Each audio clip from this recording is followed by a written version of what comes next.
All right. Thanks for coming, guys. It's really good to see you. Hands up who in the audience have heard about the paradox, life sucks and then you die. Okay. Well, if you've ever been where I've been, life does sometimes suck. But there's a different part to the ending of that paradox. Because when life does suck, you don't simply die.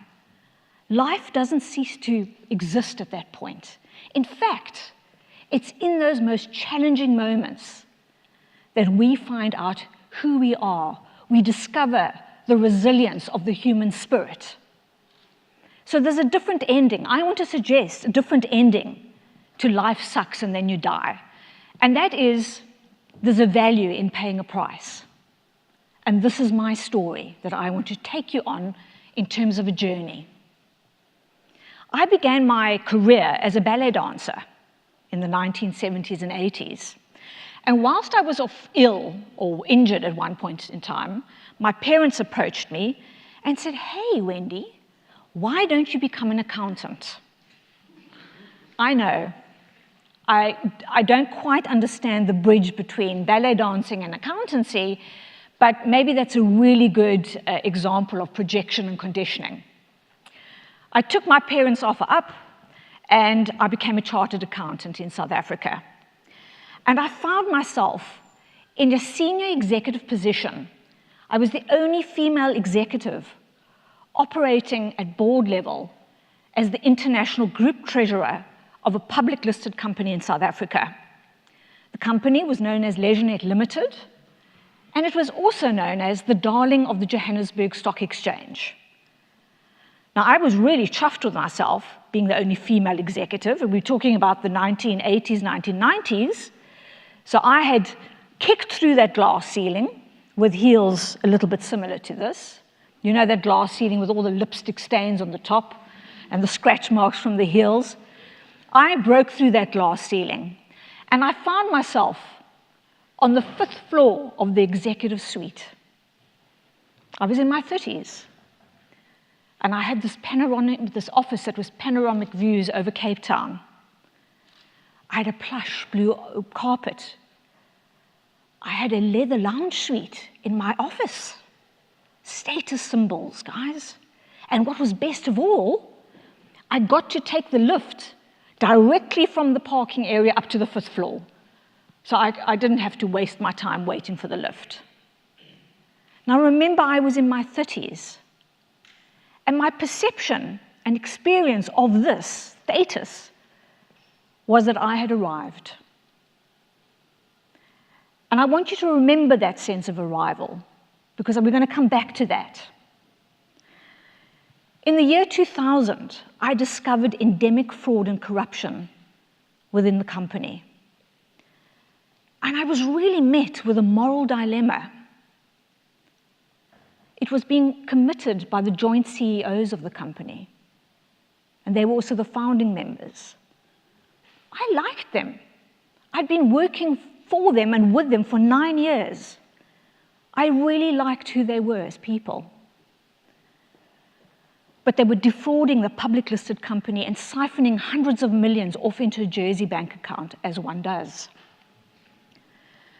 So I was met with this moral dilemma. Do I mind my own business, look the other way, like most of us have been taught to do as children? Do I secure my own career, my own livelihood, and say nothing, remain silent? Or do I look beyond my employment contract and consider my social contract with humanity and speak up? And this took weeks for me to make a decision. At no point in time did I wake up and go, this is the morning I become a whistleblower. In fact, I didn't even know what a whistleblower was. I did try to speak up internally, but I was met with purposeful obfuscation. Literally, doors were slammed in my face. And the legal head, the director of the legal resources, left the country and went to Australia for a holiday because he couldn't bear the difficult questions I was asking him. After about 2 weeks of asking these internal questions and being met with this pushback, I elected to speak out externally. Now, here's the interesting thing. I wasn't reporting externally. I was asking the South African Revenue Services whether I was correct in thinking there had been a legal breach. So I wasn't reporting, I was asking, but it's framed as a whistleblower. I phoned anonymously. However, I learned in hindsight that they tracked the phone call to the head office. And within a couple of days, a team of men in black literally arrived at our premises. And we were told this company was going into a formal inquiry. It was a really big deal. Within a week of the men in black arriving, I was fired from my job. I'd lost my career. I'd lost my livelihood. I was a single parent of a 12-year-old son. But what was even worse, we began to get death threats. And they came through anonymously. And as I say, my 12-year-old son was also exposed to these death threats. They were full of poison and vitriol and intent. And in a South African context, a real probability. And I'm sure everybody here can understand it's a terrible thing to be hated by one person. To be hated by your peer group is even worse. But to be wanted dead by a society not ready for the truth is untenable.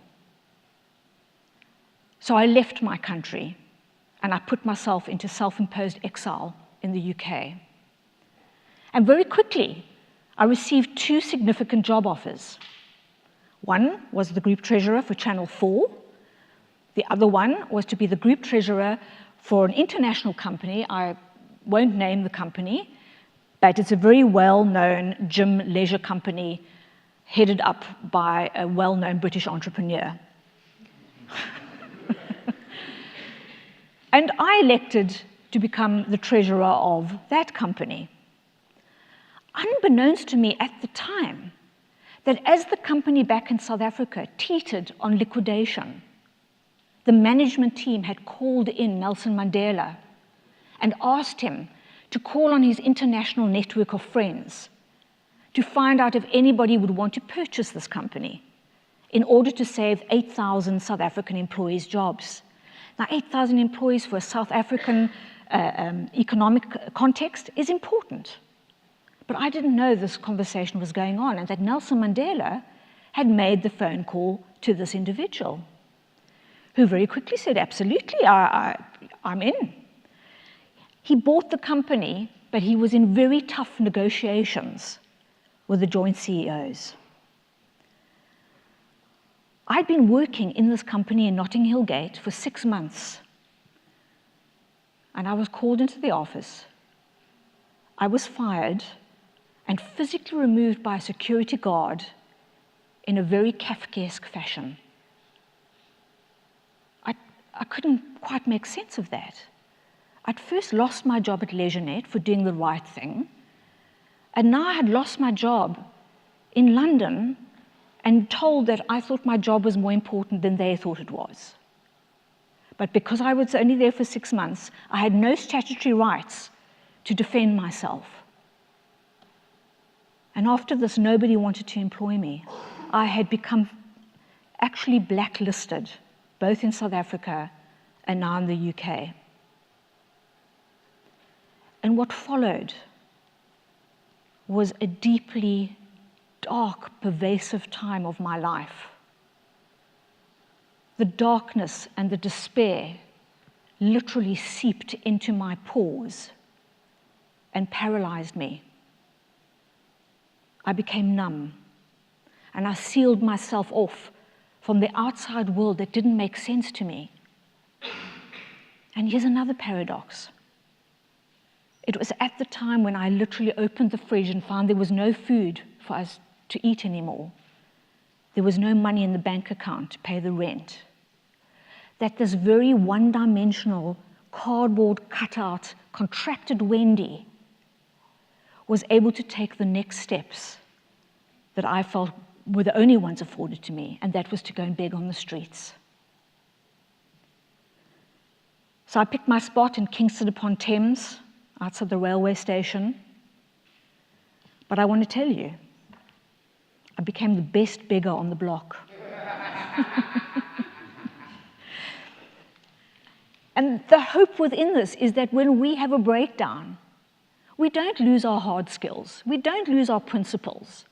And just like any social context, I had to navigate and negotiate my way with other fellow beggars. I was now belonging to a tribe of beggars. So to get the best spot, because you can't just pull in with your cardboard, flattened cardboard piece and say, hey, I want that piece outside the Mosaic, outside the Kingston upon Thames, that looks like a good spot. You have to negotiate. You have to give and take. So I was able to give them the opportunity to write letters on their behalf, to speak on their behalf, to do Excel spreadsheets for cash flows. So you never ever lose your hard skills. What was more, I recognized the love that British people have for their dogs. I had 2 dogs, so I brought my 2 dogs along, and my revenue income increased. So the context remains the same. It's a social context. And I don't want to trivialize or diminish how awful this was for me, having gone from the boardroom in my plush office to a beggar on the streets. I knew that my life was upside down. But I began to consider maybe my life needed to be upside down, and who are we to judge?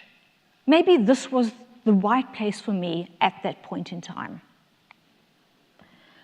I reframed what success meant to me. Initially, when I was a corporate executive, it was about buying the next pair of Jimmy shoes, or going out for a meal, or simply escaping my reality and going on holiday. There was nothing out there for me anymore.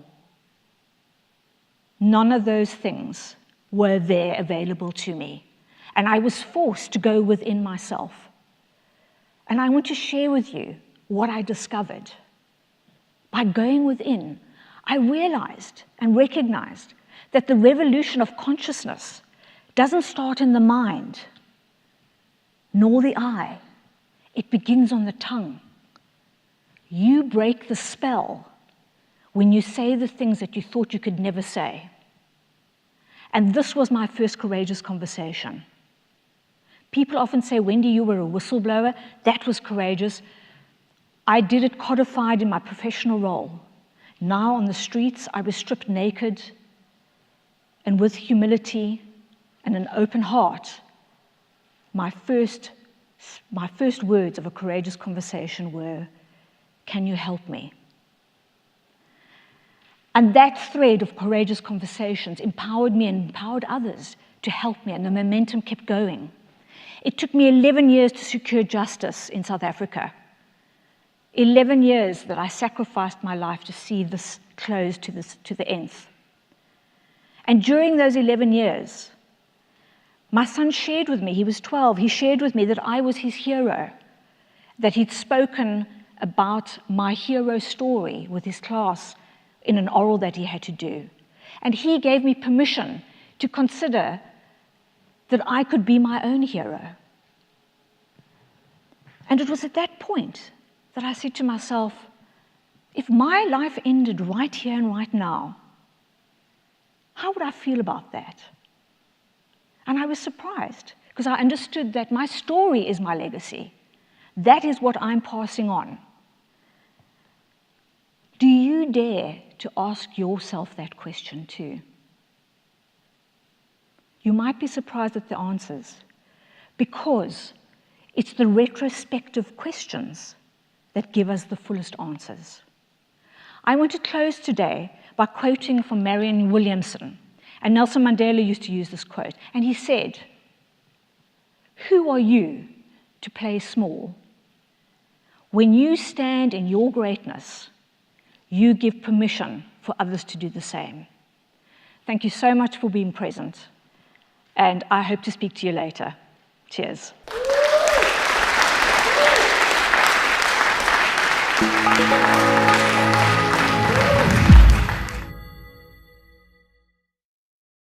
The Hero Roundtables are the global events that ask the question, what is a hero?